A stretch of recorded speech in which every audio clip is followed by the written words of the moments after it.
हरिओम। पुद्गल और परमाणु। परमाणु हम जानते हैं क्या है। किसी भी रचकण मतलब छोटे से छोटे कण जिसका आप विभाजन न कर पाओ, जिसके आप दो टुकड़े न कर पाओ, उतनी सूक्ष्म मात्रा में जो कण होता है उसको हम परमाणु कहते हैं। जैसे कि अगर किसी चीज का सूख जाना और उसको सूखने के बाद उसका पाउडर बनाना, उसका पाउडर बनाया जाता है। जैसे तज, जैसे लविंग, आपको पता होगा। अब तज का आपको मालूम है कि तज को जो झाड़ के ऊपर तज उगती है, ये सारे वेजिटेरियन चीज है जो प्लांटेशन होता है, जो पेड़ पे उगती है तज, और उसको उसकी डंडियों को सुखाया जाता है। सूखने के बाद उसका पाउडर किया जाता है। देखो तज जो है ना, वो एक बड़ा टुकड़ा है, इतना बड़ा टुकड़ा है। उसमें से आप इतना छोटा टुकड़ा करोगे, मतलब वो उसका एक पार्ट हुआ। तो अगर हम तज को एक पूरा टुकड़ा बोलेंगे, स्कंद बोलेंगे, मतलब पूरा प्रदेश बोलेंगे, तो उसमें से थोड़ा पार्ट, छोटा पार्ट, उसको हम देश बोलेंगे। देखो प्रदेश का मतलब होता है पूरा एरिया, और देश का मतलब होता है छोटा सा एरिया। जैसे कि प्रदेश का मतलब क्या हुआ? प्रदेश का मतलब हुआ एक स्टेट, महाराष्ट्र, पूरा महाराष्ट्र स्टेट है वो प्रदेश, और उसमें से बम्बई जो डिस्ट्रिक्ट है, छोटा सा डिस्ट्रिक्ट है, वो पूरा महाराष्ट्र और बम्बई की एरिया में बहुत फर्क है। बम्बई को आप महाराष्ट्र का एक टुकड़ा कह सकते हो। तो अगर महाराष्ट्र एक प्रदेश है, देश है, तो मुंबई हुआ प्रदेश। समझ में आ रही ना मेरी बात? देश बड़ा होता है, प्रदेश थोड़ा छोटा होता है। अब प्रदेश का भी छोटा टुकड़ा बॉम्बे में भी पार्ला, स्पेशली आप पार्ला कह सकते हो या आप ग्रांट रोड कह सकते हो, कोई भी एरिया, वो क्या हुआ?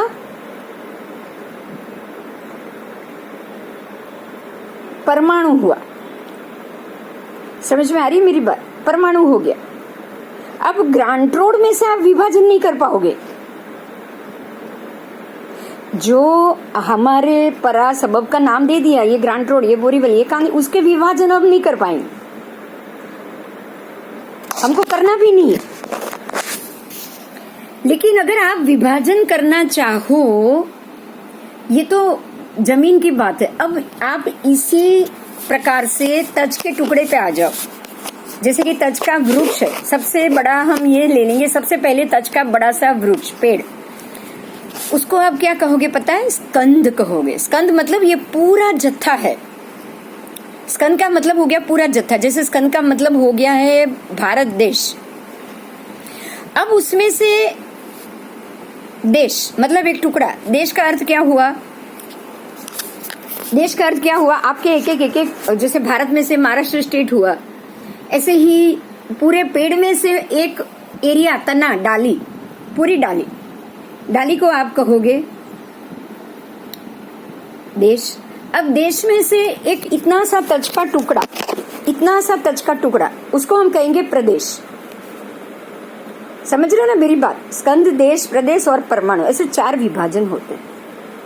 और वो टुकड़े में से बिल्कुल छोटा सा टुकड़ा जिसका विभाजन ही ना हो पाए, मतलब आपने तज का पाउडर कर लिया और पाउडर में से एक छोटा सा टुकड़ा पाउडर का बिंदु ले लिया, क्योंकि बहुत सारे टुकड़े इकट्ठे होंगे तभी तो आप चपटी भर के वो पाउडर का इस्तेमाल कर पाओगे।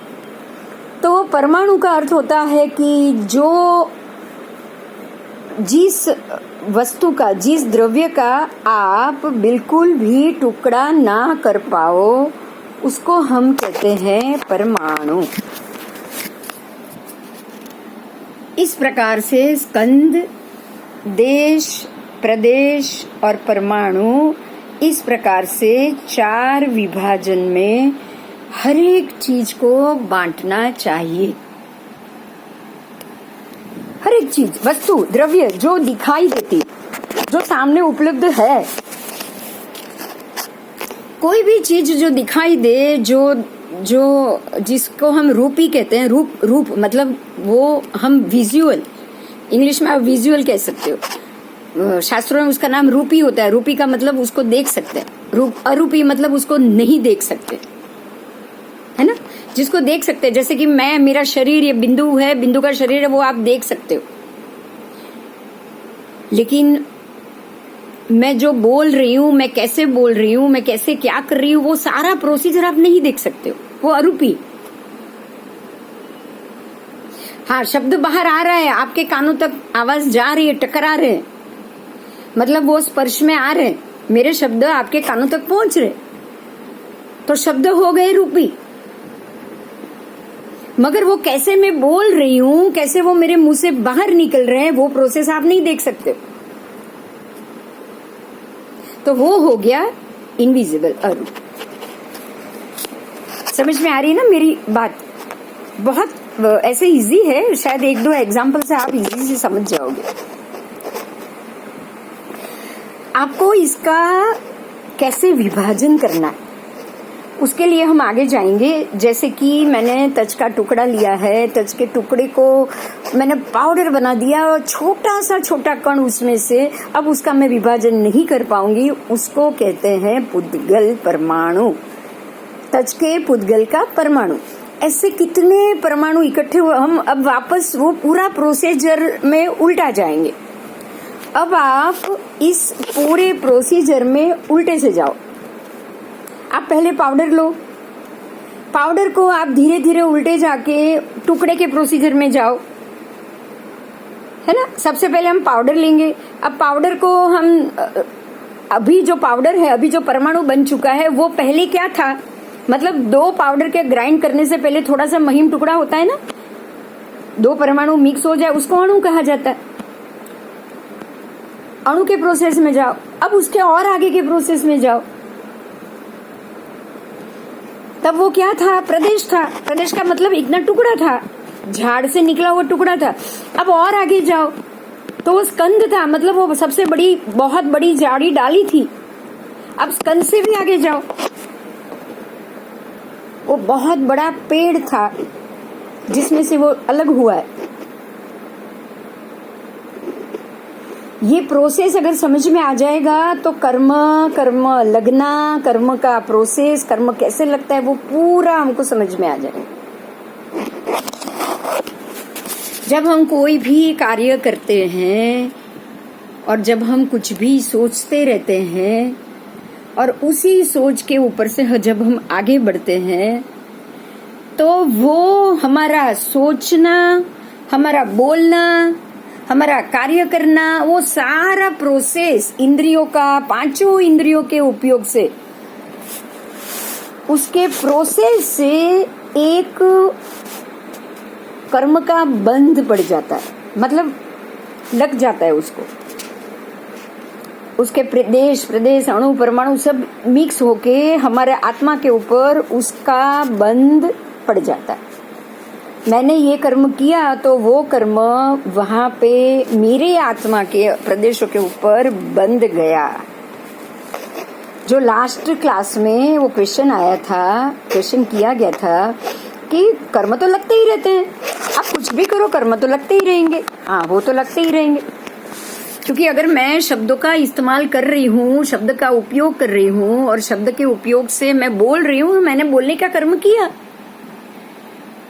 तो जब मैं ये कर्म करूंगी तब भी नया कर्म तो लगेगा ही लगेगा मुझे।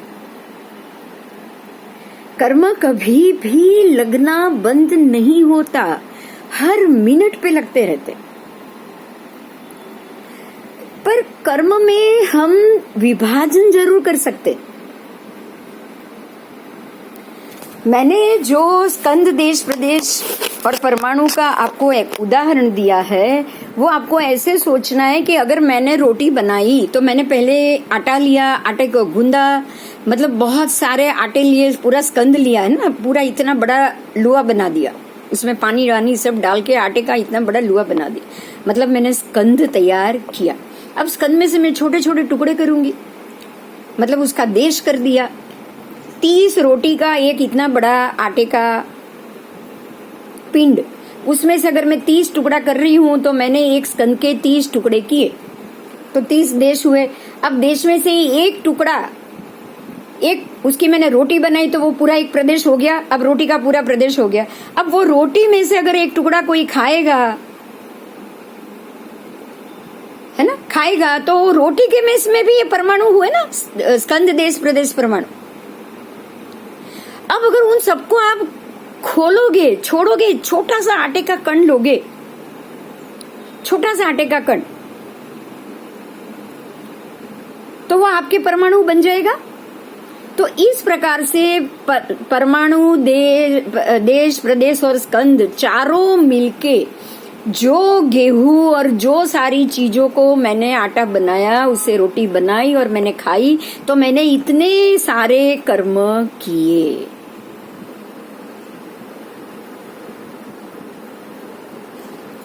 गेहूं का आटा बनाना, आटे की रोटी बनाना, रोटी बनाकर सबको देना, ये सारा एक कर्म है, प्रोसीजर है। ये ऐसे तो हर एक प्रोसीजर में कर्म बनते, पर जरूरी क्या है कि आप जितने हो सके ऐसे कर्म का बंद करो जो कम से कम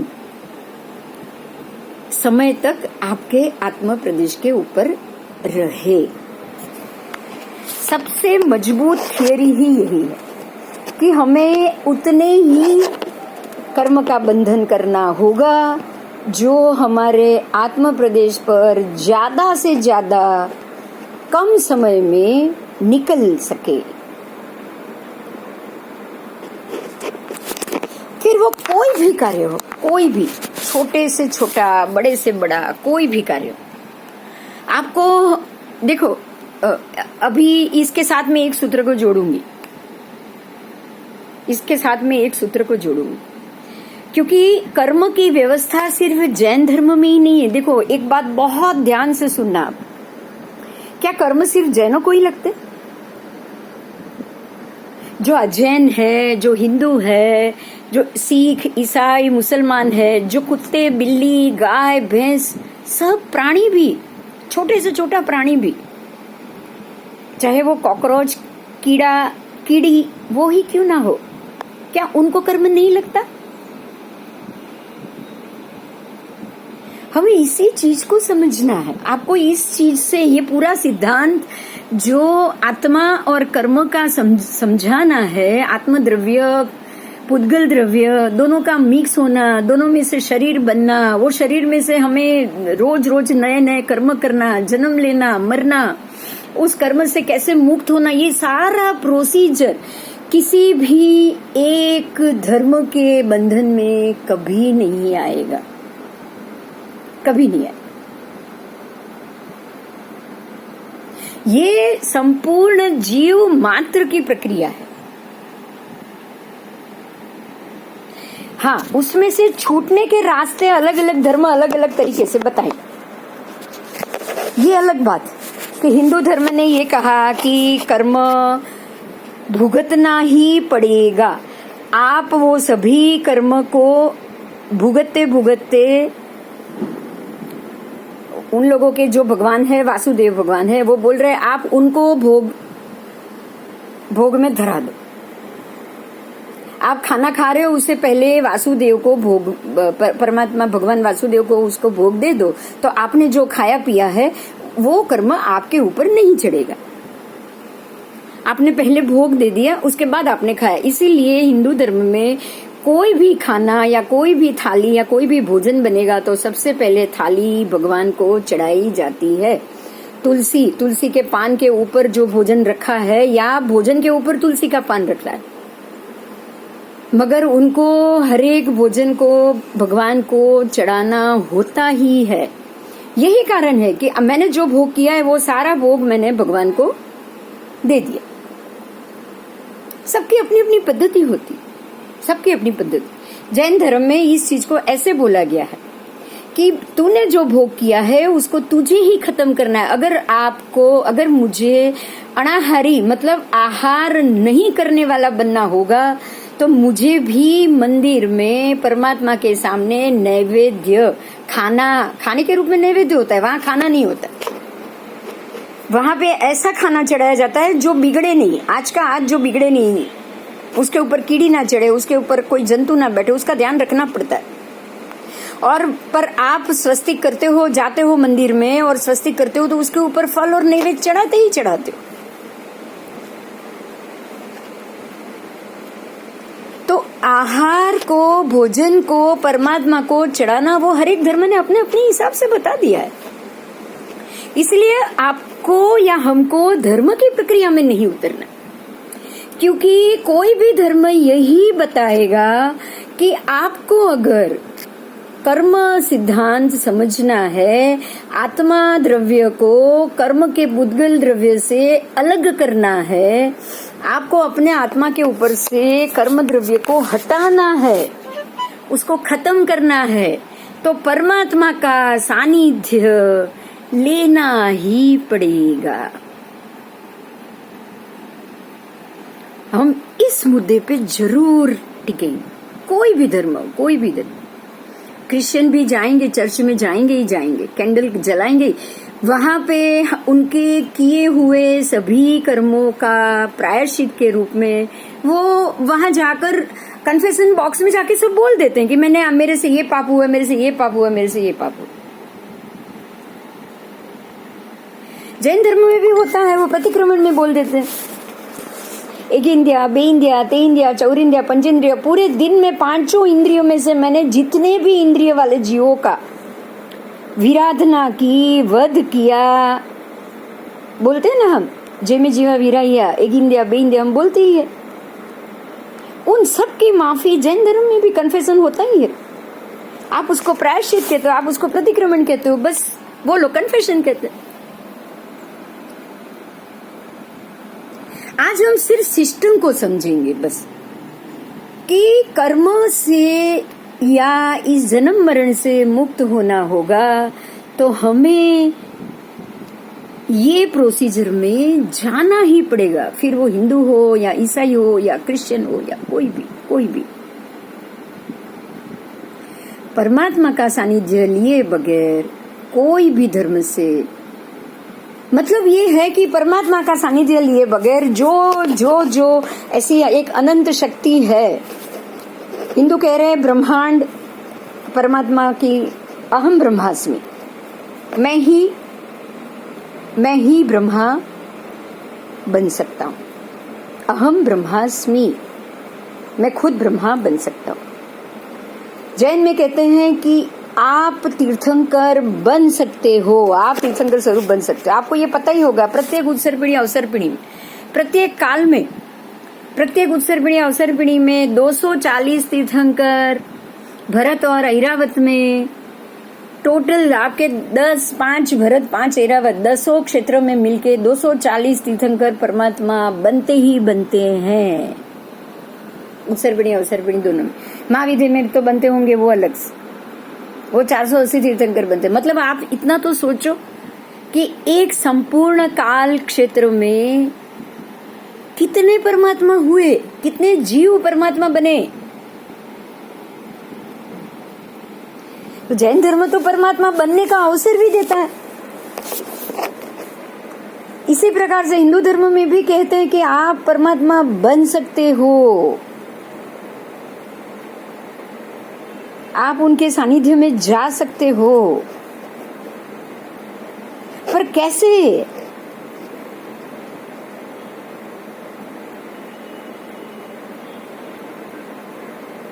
उनमें भी ये कहा है, कर्मण्येवाधिकारस्ते, जो उनका जो श्लोक है उनमें भी ये कहा गया है, कर्म करो, कोई भी कर्म करो, पर फल किसको देना है?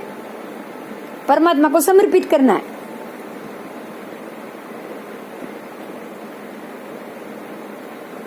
आप कर्म करते जाओ, फल परमात्मा भगवत समर्पित, आप उनको समर्पित करते जाओ।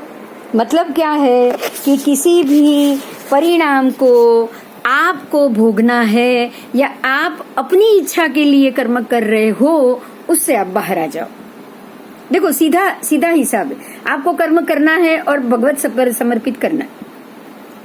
मैंने जो कुछ भी कर्म करना है, जैसे कि मैं आप सबसे बात कर रही हूँ, मैं आप सबसे जो भी धार्मिक चर्चा कर रही हूँ, उसका जो भी फल मिलेगा उसको मुझे मेरे तक नहीं लेना है, मेरे ऊपर नहीं लेना है, लेकिन उसको भी मुझे भगवत समर्पित करना है। जैन धर्म भी यही समझा रहा है कि जो मैंने अभी आपसे बात करते हुए अगर शुभ कर्म भी बांधा है ना, तो वो भी मैंने नहीं बांधा है। जैसे मैं आपसे पहले से ही कह आई रही हूं कि आपको तीव्रता में जाना ही नहीं है, आपको पुण्य का अनुबंध करना ही नहीं है। ये जो किया है वो बिंदु के शरीर ने किया है, मेरी आत्मा ने कुछ नहीं किया है। आपको ये भेद ज्ञान करना ही करना है। अगर कोई शुभ कर्म करोगे तो ये कर्म मैंने नहीं किया है, मैंने जो भी मेरे ऊपर कर्जा था शुभ कर्म करके मैंने उसको पूरा किया है, मैंने हिसाब बराबर किया, बस मैंने कोई नया कर्म नहीं किया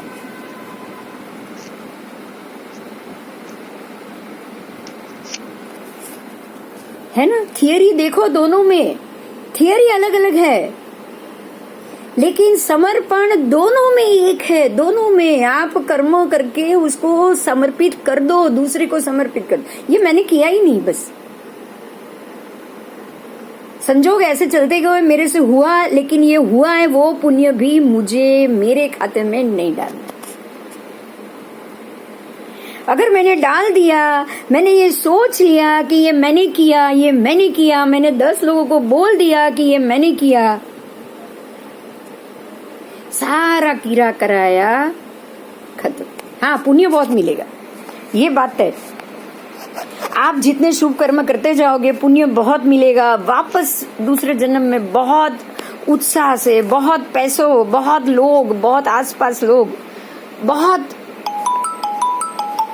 ऐसे हम समझ सकते हैं कि अरे बहुत ही उसका पुण्य मिलेगा, बहुत जाहो जलाली मिलेगी, बहुत आडंबर मिलेगा, सब मिलेगा आपके पीछे। जैसे इस जन्म में मैंने छोटे से गुरु शिष्य का संबंध बनाया होगा, तो तब मेरी शिष्य परंपरा 500 लोगों की हो सकती है, 1000 लोगों की हो सकती, क्योंकि पुण्य बढ़ गया, क्योंकि पुण्य बढ़ गया।